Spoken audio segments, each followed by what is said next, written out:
اگه بهتون بگم مدل موی اشتباه چند سال پیر نشونتون میده باور میکنین؟ خیلی از خانما هنوز نمیدونن چه مدل مویی واقعا به فرم صورتشون میاد، یا اصلا موی کوتاه براشون بهتره یا بلند. تو این ویدیو رفتم سراغ 5 تا اشتباه رایج که سنتون رو بالاتر نشون میده. کاملا توضیح دادم راه حل هر کدوم چیه. حتی یه تست جالبم داریم که مشخص میکنه موی کوتاه بیشتر بهتون میاد یا بلند. و آخر ویدیو هم میفهمین برای فرم صورتتون دقیقاً چه مدل مویی مناسبه.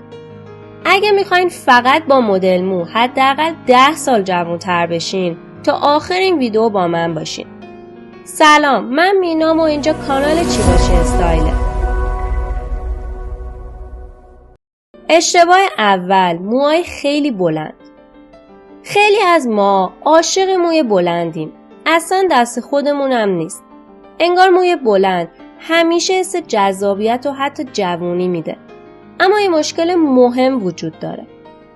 وقتی موها خیلی بلنده وزنشون زیاد میشه. یعنی مو صاف، سنگین و بی حالت میریزه پایین. حالا چرا این بده؟ موهای بلند و بی حالت چهره رو خسته و بی حال نشون میده. خصوصا اگه موها وزم داشته باشه اصلا حالت قشنگی به استایلتون نمیده. پس راه حل چیه؟ موهامونو کوتاه کنیم؟ نه. مشکل بلند بودن مو نیست، بی حالت بودنشه. برای همین لایه‌های سبک و موجای ملایم میتونن معجزه کنن. وقتی به موهاتون لایه میدین یا همون مدل لیر، وزن و سنگینی پایین مو گرفته میشه و فرم جذابتری میگیره. اگه کوتاه‌ترین لایه از زیر چونه یا استخون فک شروع بشه، حتی با یه سشوار ساده هم موهاتون خوشحالت دیده میشه. اما بهترین بخشش اینه. لایه‌های مو نگاه رو به سمت بالا هدایت میکنه. نتیجه همه اینا یه لیفت کاملا طبیعی و البته رایگان برای صورته که سریعا سنتون رو کمتر نشون میده. اما اشتباه فقط تو موهای بلند نیست. موی کوتاه هم یه اشتباه رایج داره. کارتای خیلی تیز، خط کشی شده و هندسی. از مدل موی کلاسیک مصری گرفته تا بعضی مدل‌های پیکسی امروزی یه اشتباه مشترک وجود داره. موهای بیش از حد صاف، چسبیده و مرتب. اما چرا این مدل‌ها سنو بالاتر نشون میدن؟ چون خطا و زاویه‌های تیز مو باعث میشن چروک‌های دور چشم و زاویه‌های صورت شدیدتر و خشن‌تر دیده بشن. و خب مشخصاً همینا باعث میشه سنمون بالاتر دیده بشه. حالا راه حل چیه؟ تو قدم اول یادتون باشه با بالا رفتن سن زاویه‌های نرمتر بیشتر از زاویه تیز به صورت میاد. یعنی انحناها جوانتر نشونتون میده. برای همین مدل‌های نامتقارن، لایه و حجمدار انتخاب بهتری هستند. مثلا مدل بابی که پشت مو کوتاه‌تر از جلوه. یا موی پیکسی که روی تاج سر حجم بیشتری داره.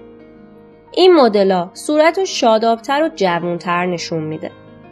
حتی اگه همین الان موهاتون خیلی تیز و صافه، فقط با یکم حالت و موج ملایم میتونین کاری کنین که به راحتی سنتون کمتر دیده بشه. خب، حالا میرسیم به سوال حیاتی. موهامو کوتاه بکنم یا نه؟ البته حق داریم گیج بشیم چون معیار مشخصی نداریم. حالا امروز میخوام یه تست معروف بهتون یاد بدم که بر اساس فرم استخوان‌بندی صورت یه بار واسه همیشه تکلیف رو روشن میکنه. تو دنیای استایل و زیبایی یه قانون معروف وجود داره به اسم قانون جان فریدا. اسمشو شنیده بودین؟ جان فریدا یه آرایشگر مشهور و خلاق بریتانیاییه که قانون 2.25 اینچ یا 57 سانتی متر رو ابداع کرده. بیایم با هم انجام بدیم ببینیم نتیجه چی میشه. اول یه مداد کاملا افقی زیر چونتون نگه داریم. بعد یه خطکش و عمودی زیر لاله گوش بذاریم. حالا فاصله بین لاله گوش تا مداد رو اندازه بگیریم. و لحظه سرنوشت ساز. اگه این فاصله کمتر از 57 سانت باشه یعنی فرم فک شما کوتاه و ظریفه. پس موهای کوتاه بیشتر بهتون میاد. مثلا مدل‌های باب، پیکسی یا بیکسی. اگه بیشتر از 57 بود یعنی صورت کشیده‌ای داریم. پس با خیال راحت میتونین موی بلند رو انتخاب کنین و مطمئن باشین بهتون میاد. حالا فرض کنین جواب تست شده موی بلند اما شما عاشق موی کوتاهین. یا مثلا از این مدل موی ترند خوشتون میاد که مناسب فرم صورتتون نیست. چی کار باید کرد؟ واقعیتش بهترین مدل مو اونیه که هم با فرم صورتتون هماهنگ باشه هم حس خوبی بهتون بده. اتفاقا آخر ویدیو دقیق میگم برای هر فرم صورت چه مدل مویی مناسب تره. اونم حتما میتونه کمک کنه بهترین مدل رو انتخاب کنیم. حالا سوال مهم اینه با جلوی موهامون چی کار کنیم؟ یه اشتباه دیگه همینجا در کمینه.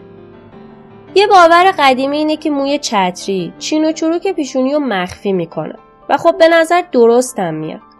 فقط یه اما داره. چتری صاف و سنگین یه خط افقی قوی وسط صورت درست میکنه. و چون تضاد رنگی مو با پوستم زیاده سریعا توجه رو میبره به پایین صورت. یعنی دقیقاً محل خط خنده دور لب و قبقب که کسی نمیخواد چین و چروکش تو چشم باشه. حالا راه حل چیه؟ به جای چتری‌های تیز و صاف برین سراغ چتری پرده‌ای. یعنی مدلی که وسط پیشونی باز و موها دو طرف صورتن. چرا این مدل بهتره؟ اول اینکه حالت نرمتری به صورت میده و چهره رو شادابتر نشون میده. دوم مثل یه فریم ملایم برای چشما عمل میکنه و باعث میشه چروکای کنار چشم کمتر دیده بشن. و این نکته جالبتر، چتری پرده‌ای معمولاً استخوان گونه رو برجسته تر نشون میده و صورت رو بازتر و جوانتر میکنه. ولی هنوز یه اشتباه مهم مونده. قبل از اینکه برسیم به بهترین مدل مو برای هر فرم صورت باید اونم بدونیم. فرق اشتباه. وقتی موها کاملا صاف و چسبیدن و خصوصا کم پشتن اما ما فرق وسط میزنیم چند تا اتفاق بد همزمان میافته. اول از همه حجم مو خیلی کمتر دیده میشه و هرچی مو بیشتر به سر بچسبه صورت هم خسته تر به نظر میاد.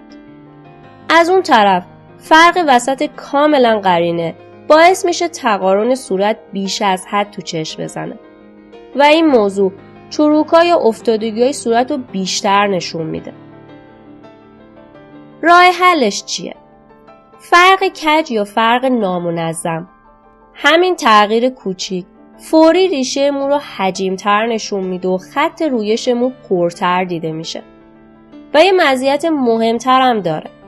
وقتی تقارن خشک صورت شکسته میشه چهره‌تون لطیفتر، طبیعی‌تر و جوان‌تر دیده میشه. خب حالا میرسیم به این که بالاخره چه مدل مویی برای هر فرم صورت بهتره. یکی از بزرگترین اشتباهات مو اینه که بدون توجه به فرم صورت مدل مو انتخاب کنیم. اگه صورت کشیده‌ای دارین، موهای خیلی بلند و صاف صورتتون رو خسته و بیحال نشون میده. بهترین مدل برای شما موهای تا روی شونه با حجم زیاد دو طرف صورته. این مدل‌ها فرم صورت رو خیلی متعادل تر میکنه.